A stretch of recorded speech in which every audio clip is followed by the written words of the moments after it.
भाई दुकान पे बैठा हुआ है, उसने आके 2 गोलियां मारी हैं। अभी वो गिर भी गया है। दूसरे उसके भाई ने उसके सर पे बोतलें मारी है। फिर मेरे भाई को ठुड्डे मारे हैं कि मर गया कि जिंदा।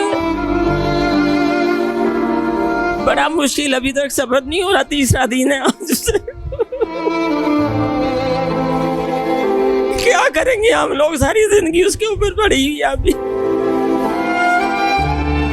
नाज़रीन, 32 साल अब्दुर्रहमान जिसे मौत के घाट उतार दिया गया, उसी के घर के नीचे दुकान पे कुर्सियां उसके सर पे मारी। 7 साइकिलों वाली दुकान थी, उसने वहां से रोड पकड़ के उसका सारा सर खोल दिया था। जब मैं हॉस्पिटल उसको देखने गई थी, वो सारा खून में लथपथ पड़ा हुआ था। भाई ने इतने FIR कटवाई, पुलिस ने सुनी नहीं हमारी बात। बस मेरी यही अपील है कि उसे गोली का हुक्म दिया जाए, हमारे आंखों के सामने उसे गोली मारी जाए। अगर मेरे सामने ले तो मैं उसे गोली मारूं। छोटा भाई होता है वो तो औलाद की तरह होता है। हमारा बहुत अच्छा रिश्ता था। वो आए हैं, ये साल पहले का वाकया है, वो आए हैं और वो मार कर उसको चले गए। मैं जब हॉस्पिटल गई हूँ, मुझे तो तभी लगा था भाई खत्म हो गया। उसकी कमी सारी जिंदगी रहनी और रहेगी। और मुझे तो यही बताया गया था कि वो ठीक है। जब मैं इधर आई तो पता चला कि उसकी डेथ हो गई है, वो नहीं रहा दुनिया में। फिर मेरी जैसे दुनिया ही उजड़ गई। मेरी बेटी की 3 बच्ची हैं उसकी, कौन उनका करेगा ख्याल, उनकी कफालत कौन करेगा। नाज़रीन, 32 साल अब्दुर्रहमान जिसे मौत के घाट उतार दिया गया, उसी के घर के नीचे दुकान पे मेरे साथ इस वक्त मौजूद है अब्दुर्रहमान की बड़ी बहन। और बहन और भाई का जो रिश्ता होता है वो बड़ा अनमोल होता है। बहन के लिए जो भाई होता है, और ख़ास तौर पे बड़ी बहन के लिए जो भाई होते हैं, वो बिल्कुल औलाद की तरह होते हैं, बेटे की तरह होते हैं। और अगर उस बहन से मोहब्बत भी भाई उस तरह से करे तो फिर वो बहन के लिए जीना बिल्कुल मुश्किल होता है। मेरे साथ मौजूद है वो बहन। इससे जानते हैं कि बहन, मुझे बताइएगा, सबसे पहले तो बड़ा दुख हुआ, आपका भाई इस दुनिया से चला गया, और जिस तरह वो गए कभी किसी का भी ना जाए, मेरी तो दुआ है। भाई के साथ कैसे मामला थे, भाई कैसी शख्सियत का हामिल था, आपसे कैसा प्यार करता था? हम दोनों बहन भाई, मतलब वो मेरे से 1 साल छोटा था। जाहिर है जो बड़ा, हम एक दूसरे का साथ था हमारा बहुत अच्छा था। और भाई जो है वो बहनों के लाड भी उठाते हैं। और जो पहला छोटा भाई होता है वो तो औलाद की तरह होता है।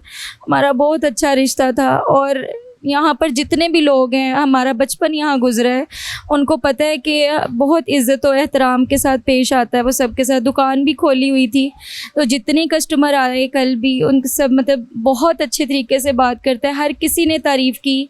उन्होंने कहा आंटी पैसे नहीं है, कोई बात नहीं, आप फिर दे जाइएगा। अगर किसी ने कोई बिल वगैरह जमा करवाना है, उसने कहा कोई बात नहीं आंटी, आप मुझे बिल का वो सेंड कर दें, सीरियल नंबर वगैरह मैं जमा करा दूँगा, बाद में पैसे देख लेंगे। एहसासमंद आदमी था वो, ऐसा नहीं है। और जितने यहाँ के लोग हैं, मोहल्लेदार हैं, जो भी उसकी तारीफ़ करते हैं, उसका कसूर सिर्फ इतना था कि वो कह रहा था कि मैं असूल पसंद इंसान था। वो कह रहा था मैं जो इतनी मेहनत से कमाता हूँ, मैं इनको क्यों दूँ। वो आए हैं, ये साल पहले का वाक़या है, वो आए हैं और वो मार कर उसको चले गए हैं। मैं जब हॉस्पिटल गई हूँ, मुझे तो तभी लगा था भाई ख़त्म हो गया। 1 साल पहले भी इन लोगों ने इसके ऊपर हमला किया जी। वो मांगने आए थे, उससे पैसे मांग रहे थे, उसके गले से पैसे निकाले, उसने हाथ पकड़ लिया। उसने कहा कि मैं तुम्हें पैसे क्यों दूँ, या तो मुझे बताओ ये किस खाते में मुझसे ले रहे हो। उसने कहा नहीं, तुम मुझसे बहस क्यों कर रहे हो। यही पकड़ के उसने कुर्सियां उसके सर पे मारी। 7 साइकिलों वाली दुकान थी, उसने वहां से रोड पकड़ के उसका सारा सर खोल दिया था। जब मैं हॉस्पिटल उसको देखने गई थी, वो सारा खून में लथपथ पड़ा हुआ था। मुझे लगा मेरा भाई तभी चला गया, लेकिन शुक्र है अल्लाह पाक ने उसकी लिखी हुई थी वो साल, उस वक़्त वो बच गया। भाभी उसकी पायोडीन लगाती रही कितनी देर, लेकिन हमने वो उसका दिमाग का टेस्ट करवाया था, CT स्कैन, वो बिल्कुल शुक्र है अल्लाह का ठीक था। तो भाई ने उसके बाद FIR कटवाई। इतना वो जाता रहा, कहता मैं असूली कानूनी कार्रवाई करूँगा और मुझे पता है इंसाफ मिलेगा। वो लोग इतना कुछ इस दौरान करते रहे, पुलिस आती रही, उनके घर पे छापे वगैरह भी मारे, लेकिन वो पता नहीं उनको पहले कोई बता देता था या क्या, वो उस वक्त ताले मार के निकल जाते थे। भाई ने इतने FIR कटवाई, पुलिस ने सुनी नहीं हमारी बात। अब वो परसों आए हैं, भाई दुकान पे बैठा हुआ है, उसने आके 2 गोलियां मारी हैं। भाई बाहर अपने आप को कुछ सेल्फ डिफेंस के लिए कुछ करने के लिए बाहर निकला है, उसने सारी बंदूक खाली कर दी। और दूसरे भाई ने, अभी वो गिर भी गया है, दूसरे उसके भाई ने उसके सर पे बोतलें मारी है। फिर मेरे भाई को ठुड्डे मारे हैं कि मर गया कि जिंदा है। वो इतना दिलेर इंसान था ना कि उसको कोई हाथ नहीं लगा सकता था, और उन्होंने उसको मरे हुए को ठुड्डे मार के चेक किया कि मर गया कि जिंदा है। इस तरह नहीं था, वो दिलेर था, रसूल पसंद इंसान था। कहते हैं जो जिसके वैसे उसने सदका खैरात करनी है तो चाहे लाखों कर दे, लेकिन इस तरह वो कहता है मैंने किसी को नहीं देना। बस यही उसका कसूर था। क्या चाहेंगी, क्या अपील करेंगी हमारी सीएम साहिबा से, पंजाब पुलिस के आला अफसरान से? मैं यही अपील करना चाहूँगी कि मेरा भाई वापस नहीं आएगा, और मैं ये अपील भी नहीं करूँगी कि मेरा भाई मुझे ला कर दें। मुझे सिर्फ ये इंसाफ चाहिए कि जैसे मेरे भाई को मार के लावारिसों की तरफ फेंके, वैसे उनको भी मारा जाए। सीसीडी से रिक्वेस्ट है कि उनको जो है गोली के ऑर्डर दिए जाए, और उनको भी इसी तरह सरेआम सड़क पर खड़ा करके उनको मारा जाए, दोनों भाइयों को। हमारे साथ अब्दुल रहमान की सास साहिबा भी मौजूद हैं, और बड़ा तकलीफ दे लम्हा होगा उनके लिए भी, क्योंकि बेटी को ब्याहना हर माँ का ख्वाब होता है, मगर बेटी माँ की ज़िंदगी में यूँ उजड़ जाए, ये एक माँ के लिए क़यामत से कम नहीं होता। हमारे साथ मौजूद है माँ जी। अस्सलाम वालेकुम माँ जी। माँ जी, बतौर दामाद वो कैसा शख्स? बहुत अच्छा बच्चा था वो, उसकी कमी सारी ज़िंदगी रहनी और रहेगी।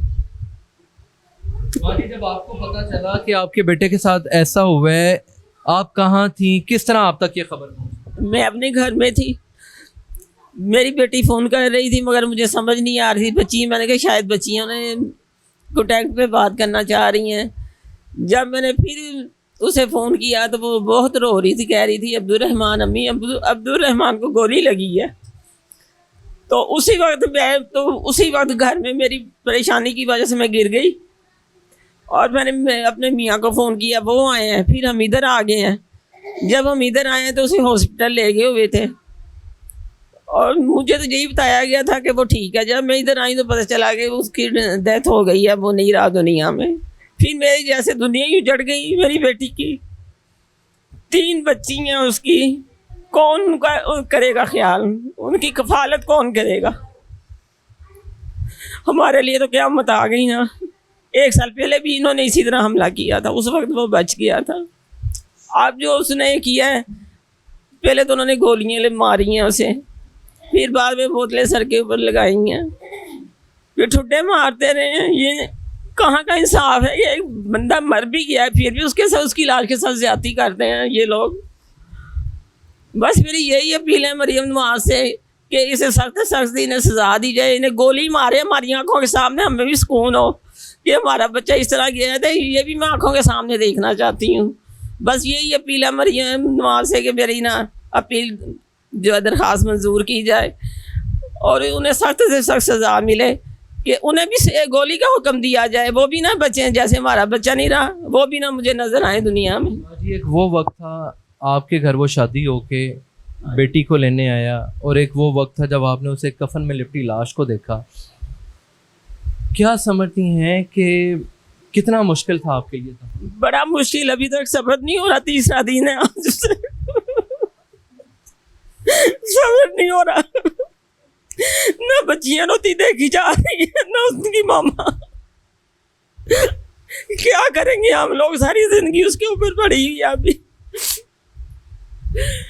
बस मेरी यही अपील है कि उसे गोली का हुक्म दिया जाए, हमारे आंखों के सामने उसे गोली मारी जाए। अगर मेरे सामने ले तो मैं उसे गोली मारूं।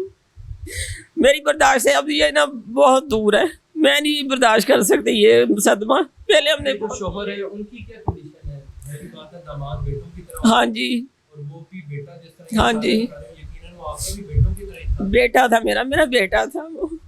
कैसा रवैया था उसका आपके साथ, आपके शोहर के साथ? बहुत अच्छा था, बहुत। हर काम में आगे आगे, मशवरे के बगैर काम नहीं किया करता था। मैं उसे बेटा समझती थी, हर काम में मैं उसे आगे ही रखती थी। तो मियाँ मेरे का भी रिएक्शन यही है कि वो भी नहीं ठीक, वो भी बहुत सदमे में है। वो भी रोते हैं। अब हम क्या करें, कहाँ से उसे लेकर आए।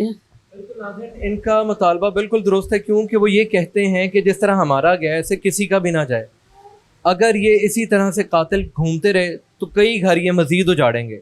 तो लिहाजा इन्होंने अपनी सीएम से, अपने तमाम आला इदारों के तमाम आला अफसरान से यही गुजारिश है कि खुदारा उस शख्स को जल्द अज जल्द कैफरे किरदार तक पहुँचाया जाए, ताकि मज़ीद कोई ऐसा केस ना हो कि एक और अब्दुर्रहमान अपना घर उजाड़ बैठे। इसके साथ ही हमें दीजिए इजाज़त। अल्लाह हाफ़िज़।